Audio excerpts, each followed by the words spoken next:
lo otro, muy cálido, Y muy sobre todo protector. Alberto. Alberto estaba estudiando en Londres y entonces regresó siendo Rómulo presidente. Bueno, y Rómulo en todas las fiestas que se encontraba con él lo ponía a bailar twist. Yo fui dueño del primer twist. Rómulo, todo el mundo tiene la imagen de que era, tú sabes, como él era serio, serio de verdad. Su parte humana, muy poca gente la vio y la conoce, pero él era absolutamente llano, chistoso, se acordaba de cosas impresionantes. Yo me casé y un día él conoció a mi esposa. Pasaron como 8 años, 10 años.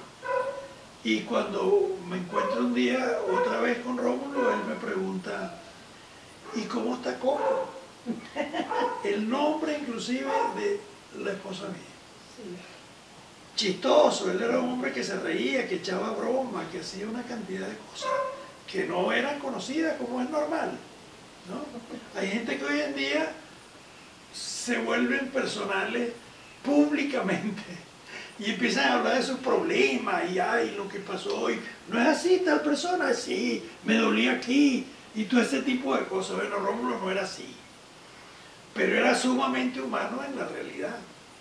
Para todos los exilados y la gente amiga, la cosa fue muy difícil siempre, no siempre, porque sobrevivir era embromado. Personales en la casa, él era una persona que pasaba por aquí, paraba el carro para hablar con mamá, para ver si tenía yacas o alguna cosa. O sea, preocupado por este tipo de cosas, por la amistad con la persona. Igual que nosotros cuando volvimos de Chile, del exilio, y vivíamos en La Pastora, que era donde originalmente vivíamos, Salvador Allende cada vez que pasaba por Venezuela iba a La Pastora a hablar con mamá. Esta era una gente que era humana, mamá nada que ver con política. Era simplemente mamá, la esposa de papá. Entonces el trato era de ese estilo, de esa manera de la Venezuela antigua, de la Caracas antigua, donde la gente cuando era amiga de verdad. No era un problema de la conveniencia o no, de tal cosa. Eran unas relaciones humanas muy extraordinarias. El viejo Prieto era otro ser, un caramelo de persona, ¿me entiendes? El que era horrendo, feo y de todo, pero el que el cerebro, manita, eso suplía todo. Y si no, que lo dijera su mujer. Una de las cualidades de Rómulo Betancourt de destacar, Alberto, es la gran memoria que tenía. Yo me cansé de oírlo en gente del extranjero, gente de aquí, que no perdía detalle. Él llegaba así como saludó a Alberto, siempre acordándose de todo, una memoria extraordinaria. Él le molestaban bastante a las escoltas también. Le molestaban tanto, es así que se escapó más de una vez y se iba para La Guaira solo, manejando al rey del pescado frito, que le encantaba comer pescado y se le escapaban las escoltas y los escoltas vueltos locos buscándolo. Eso fue después del atentado. Del atentado. Que se le escapó a la guardia con Zamora Conde, que acaba de escribir el libro de Edecán de Rómulo. Bueno, con Zamora Conde se fueron los dos hasta el rey del pescado frito. Al dueño le iba dando un infarto. Se vio aparecer a Rómulo con solamente el edecán. Hay algo con el atentado de Rómulo también bien interesante de contar. Rómulo Betancourt explota los carros y vienen toda la guardia por detrás. Mi hermano, que era militar, venía como 5 carros más atrás o más, no sé cuántos eran. Entonces, ya él nunca llegaba temprano a un desfile. Y ese día fue temprano. Cuando él ya está llegando a los próceres, suena la explosión y entonces mi hermano le mete la chancleta al carro y llega justo en el momento que está llegando la ambulancia. Entonces cuando Rómulo lo ve y le están diciendo que se meta en la ambulancia, él le dice, no, yo me voy con él. Él fue con mi hermano sospechando que la ambulancia podía ser parte del atentado. O sea, muy vivo, muy rápido. Le costó salir del carro. Él se quema las manos tratando de salir del carro y se queman las dos manos. Y de quemadura bien grave. Pero él no perdió la cabeza y prefirió irse con alguien conocido. Prácticamente mi hermano era como su hijo. Pues de gafo no tenía un pelo, no lo nada. No, llegando, que querían llevarlo a una clínica y mi hermano le dijo, no, presidente, es mejor que llegue al clínico, está más cerca, porque las manos las tenía horribles, el carro de mi hermano estaba lleno de sangre por todos lados. Bueno, entonces, llegando, se le ha escapado a uno de los guardias, se le cayó la bayoneta esa, el piso, y entonces Ramón le dijo, ten cuidado, chico. Le dijo. Bravo, viste, porque el tipo estaba todo nervioso y se le cayó Presidente llegando. ¿Dónde conoces tú a Alfredo? en Nueva York.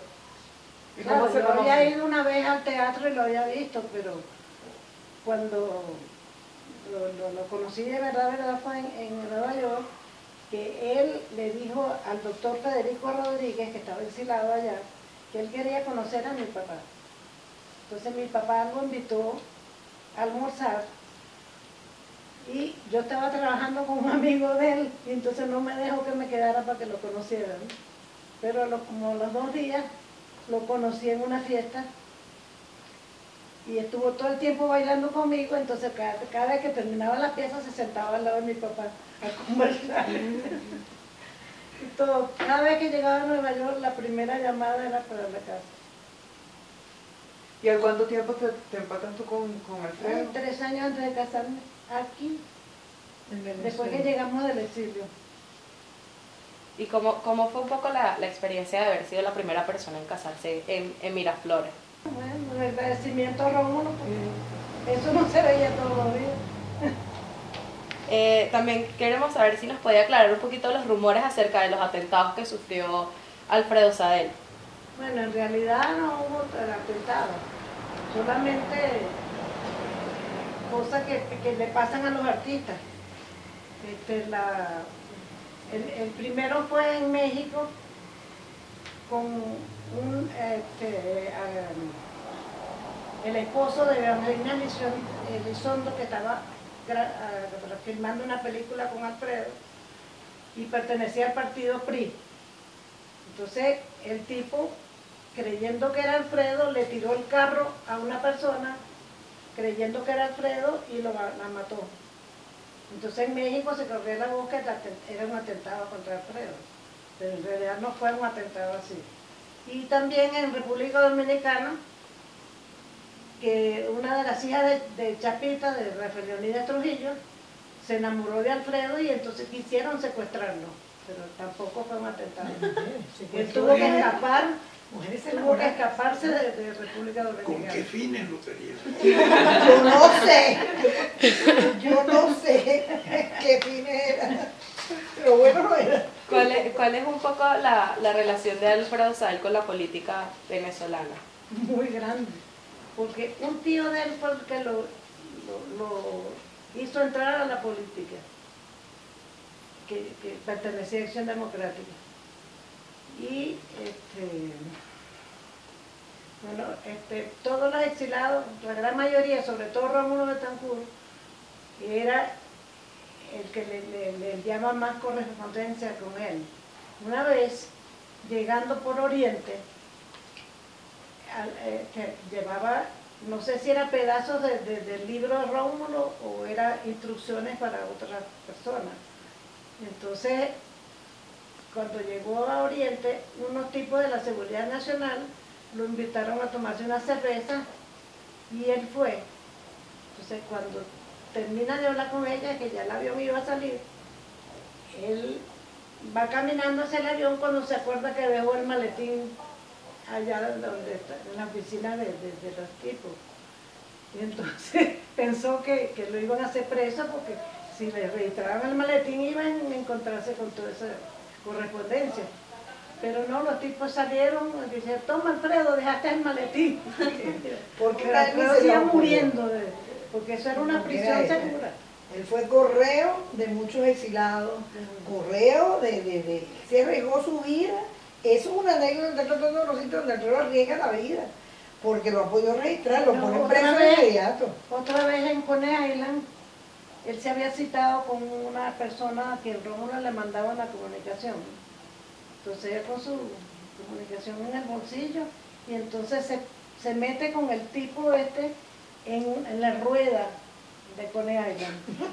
Y entonces había un negro abajo que a cada rato le hacía señas a Alfredo, ¿no? ¿Tú sabes de qué? Le hacía señas. Entonces Alfredo, cuando venía bajando, después que se entregó la correspondencia al tipo, viene bajando y calculando el momento en que él iba a pisar tierra, ¿no? Entonces, apenas se baja, le ha metido un golpe, pero eso que los dientes se los rompió al negro que le hizo así. Eso era cada rato. Mi papá fue en la cárcel Modelo, donde él escribió el libro Bayoneta sobre Venezuela a la luz de una vela. Cuando pagaban todo, él con su velita escribía el libro. Entonces me decía que cuando fuera a visitarlo con mi mamá, entonces llevara siempre ropa que tuviera bolsillo, para que cuando él me abrazara, él me metiera el papel en el bolsillo. Y así fue saliendo Bayoneta sobre Venezuela, libro de él. ¿Tú la sacaste, Rosita? Ah, yo la saqué. A mí también me dio. A varios, a la muchachita. Tú lo que tenías que agarrarte uno. Porque empezaba a pelear yo con los guardias nacionales afuera, a decirles el virus, todo lo que yo veía. Yo era una carajita. Y esta sacando papeles con nosotros y yo metiéndome con los guardias. Gracias a Dios que estuvimos. Y ustedes son traidores también, le decía. Yo. Hoy en día no lo hago. ¿Y cuáles considera usted que fueron los aportes que hizo Alfredo Sala en la cultura venezolana? Todas. Todos los aportes. Porque jamás dejó mal el nombre de Venezuela en ninguna parte del mundo donde actuó. Bueno, además, tú sabes, primera disquera, primer disco, primer long play, primera compañía de grabaciones, primera asociación Fundador de sindical de los la ABE. artistas.